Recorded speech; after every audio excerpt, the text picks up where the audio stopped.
വരുന്ന നിയമസഭാ തെരഞ്ഞെടുപ്പ് ഫലം കേരളത്തിന്റെ മുന്നിൽ തെളിയിക്കുന്നൊരു യാഥാർത്ഥ്യം കൂടിയുണ്ട്. മൗദൂദി ദാവൂദ് എന്ന അഖില ലോക വർഗീയവാദിക്ക് മുന്നിൽ മുസ്ലിം മതവിഭാഗക്കാർ തോറ്റോ വിജയിച്ചോ എന്ന കാര്യം. കേരളത്തിന്റെ മതേതരത്വത്തിനുമേൽ മീഡിയ വൺ എന്ന ചാനലും മൗദൂദിയും മാധ്യമം പത്രവും കടക്കൽ കത്തിവെക്കാൻ തുടങ്ങിയിട്ട് ഏറെ കാലമായി.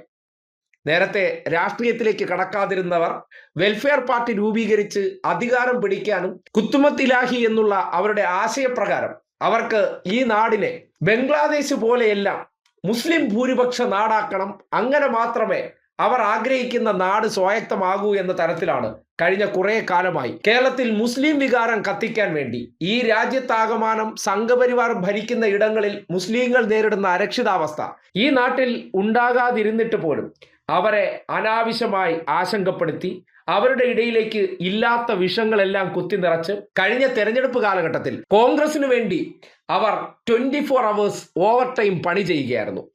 ആ പണിയിലൂടെ ഒരു ദിവസം 189 പോസ്റ്റ് വരെ കോൺഗ്രസിന് അനുകൂലമായിട്ടും മുസ്ലിം മതവിഭാഗക്കാരെ തെറ്റിദ്ധരിപ്പിക്കാനും അവരുടെ ഉള്ളിൽ മതബോധം ആളിക്കത്തിപ്പിക്കാനും ഇയാളും സംഘവും പരിശ്രമിച്ചത് ചില്ലറയല്ല.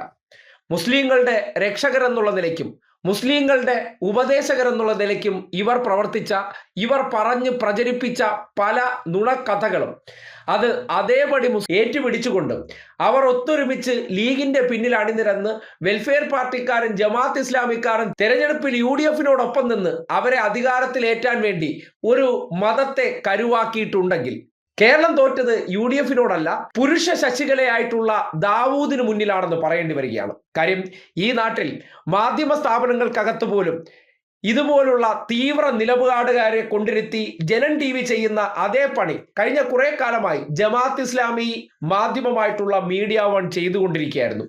അവരുടെ ലക്ഷ്യം ഈ നാട്ടിൽ വർഗീയത തലപൊക്കണമെന്നുണ്ടെങ്കിൽ UDF അധികാരത്തിൽ വരണം.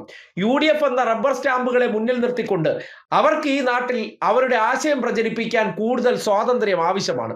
അതിന് അവർ കണ്ടെത്തിയ മാർഗമാണ് അധികാരത്തിലേക്ക് കോൺഗ്രസ് വന്നാലേ അവർ ആഗ്രഹിക്കുന്ന കാര്യങ്ങൾ നടപ്പാക്കി എടുക്കാൻ പറ്റുള്ളൂ.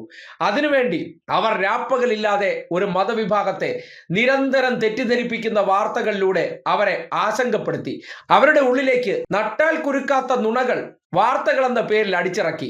അങ്ങനെ കേരളത്തിന്റെ മതസൗഹാർദ്ദത്തെ തകർത്തുകൊണ്ട് ഒരു മതവിഭാഗക്കാർ വിചാരിച്ചു കഴിഞ്ഞാൽ, അവരെ കൂട്ടിയോജിപ്പിച്ചു കഴിഞ്ഞാൽ നമുക്ക് അധികാരത്തിലേക്ക് വരാൻ പറ്റും. അതിനുവേണ്ടി ഭയപ്പെടുത്തിയും ഭീഷണിപ്പെടുത്തിയും ഒപ്പം തന്നെ മതത്തിന്റെ സകല ടൂളുകൾ ഉപയോഗപ്പെടുത്തിക്കൊണ്ട് അവരെ കൺസോൾട്ടേറ്റഡ് ആക്കി ഒരു തെരഞ്ഞെടുപ്പിൽ ഒന്നടങ്കം വോട്ട് ചെയ്യിപ്പിക്കാൻ കഴിഞ്ഞാൽ അതോടുകൂടി നമ്മൾ വിജയിച്ചു എന്ന് കരുതുകയാണ്. അതിനുവേണ്ടി ഈ നാട്ടിൽ സകലരെയും സംഘി ചാപ്പ കുത്തുക എന്നുള്ളതാണ് ഇരുട്ടുമുറിയിലെ പലരുടെയും ലക്ഷ്യം. അഖില ലോക വർഗീയവാദികൾ ഈ നാട്ടിൽ ബാക്കിയുള്ളവർക്ക് മതേതര സർട്ടിഫിക്കറ്റ് ഇഷ്യൂ ചെയ്യാൻ ഇറങ്ങി പുറപ്പെട്ടാൽ എങ്ങനെയിരിക്കും?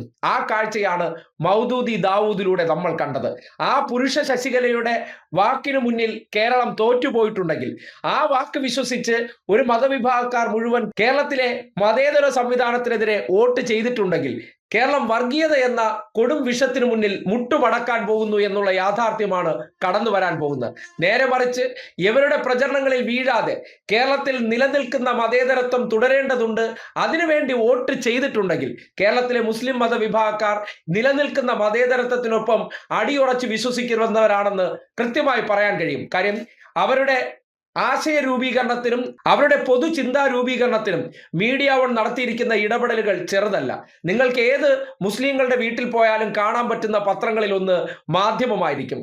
അവർ കാണുന്ന ചാനലുകൾ, വാർത്തകൾ മീഡിയ വൺ ആയിരിക്കും മെജോറിറ്റി. എന്നാൽ ന്യൂനപക്ഷങ്ങൾ അങ്ങനെയല്ല, ഈ വർഗീയവാദിയെ തിരിച്ചറിഞ്ഞിട്ടുണ്ട്. പക്ഷേ ഉള്ളിലേക്ക് മതത്തിലൂടെ ഇൻജക്ട് ചെയ്ത് കടന്നുകൂടി ചെയ്ത പ്രവർത്തനം ഒരു നാടിനെയും ഒരു മതത്തിനെയൊക്കെ എങ്ങനെയാണ് വിഷങ്ങളിലൂടെ അരക്ഷിതാവസ്ഥയിലേക്ക് തള്ളിവിടുന്നു എന്നുള്ളതിന്റെ നേർ സാക്ഷ്യമായിട്ട് വേണം ഈ നാട് വിലയിരുത്താനെന്ന് പറഞ്ഞു വെക്കേണ്ടി വരികയാണ്.